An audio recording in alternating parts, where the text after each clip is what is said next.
Bonjour à vous. Dans les mondes virtuels, mon nom est Terra Meriem et dans le monde réel, je m'appelle Erika. On me demande comment je vis la relation entre mon corps réel et cet autre corps de pixels qui est mon avatar. En fait, en cherchant à répondre à cette question, je m'aperçois que la plupart des idées qui me viennent concernent mon avatar, c'est-à-dire Terra, et beaucoup moins concernent mon corps réel, c'est-à-dire Erika. Pour moi, tout se passe comme si mon corps Erika passait en arrière-plan dans mon mental. Je peux en dire que je fais pour lui tout ce qui est nécessaire, je le laisse même parfois dormir, quoique, à mon idée, dormir est une perte de temps. Mais je m'en occupe de façon habituelle, pas du tout de façon spéciale.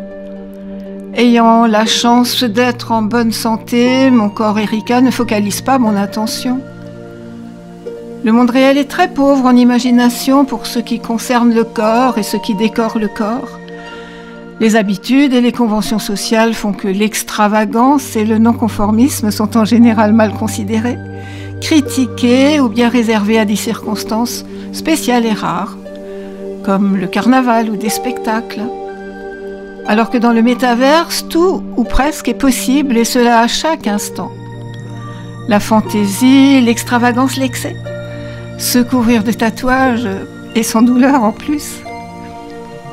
Je m'identifie comme une créatrice et mon travail real life est d'ailleurs un travail créatif, même si cette créativité y a une autre forme qu'artistique.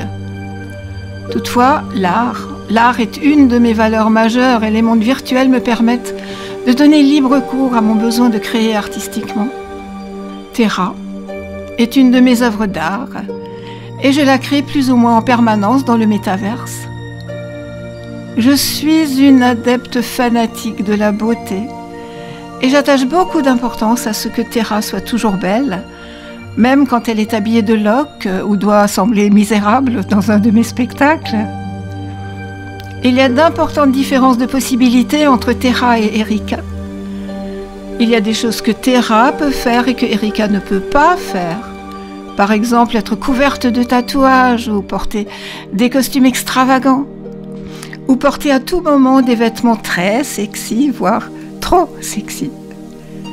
Et bien sûr, voler dans les airs à toute allure, faire des cabrioles, danser pendant des heures sans aucune fatigue. C'est là une liberté de mouvement et de décision fabuleuse. Alors, le corps de Terra est léger, libre comme l'air et n'a pas de besoin matériel.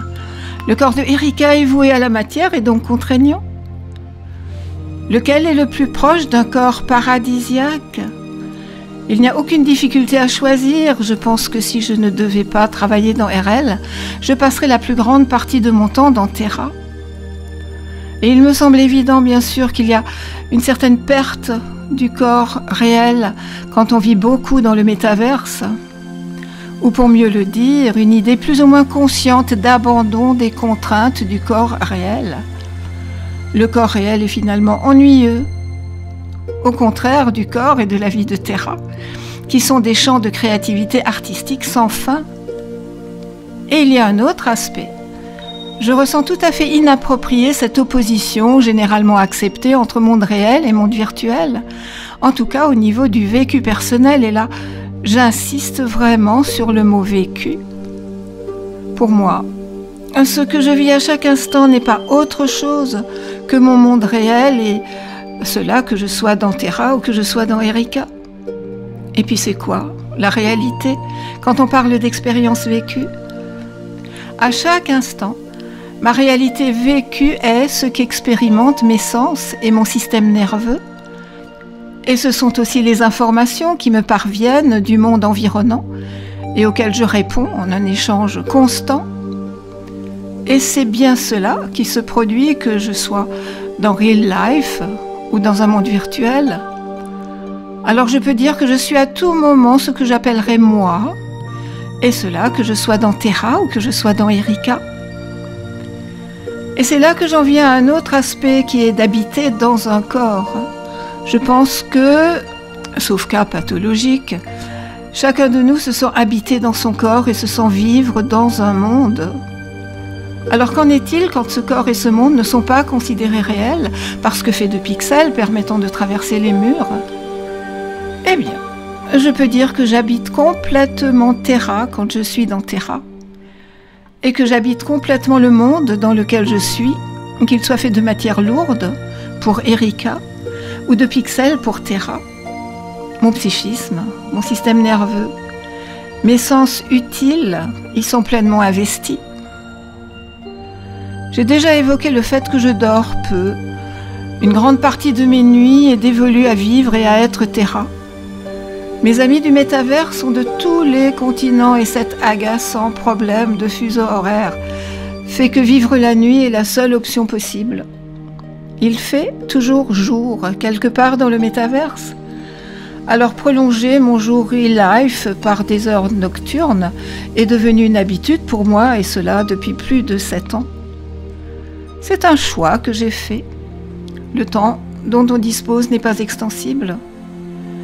Et j'ai aussi besoin de beaucoup de temps pour créer mes sculptures et œuvres d'art, mes expositions, mes chorégraphies, mes concerts, mes spectacles.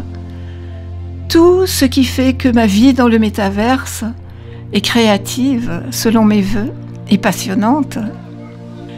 Et maintenant, je conclus ces quelques idées sur une ambiguïté. Quand je dis « je », moi, qui donc est « je » ou « moi » ? Est-ce Terra ou bien est-ce Erika ? Ou bien une tierce entité qui serait Terrika? La réponse n'est probablement pas simple ni évidente, et elle peut n'être que la vérité de cet instant présent, et être une vérité très différente l'instant d'après. Et d'ailleurs, ai-je envie de connaître la réponse? Probablement pas. Merci de m'avoir écouté.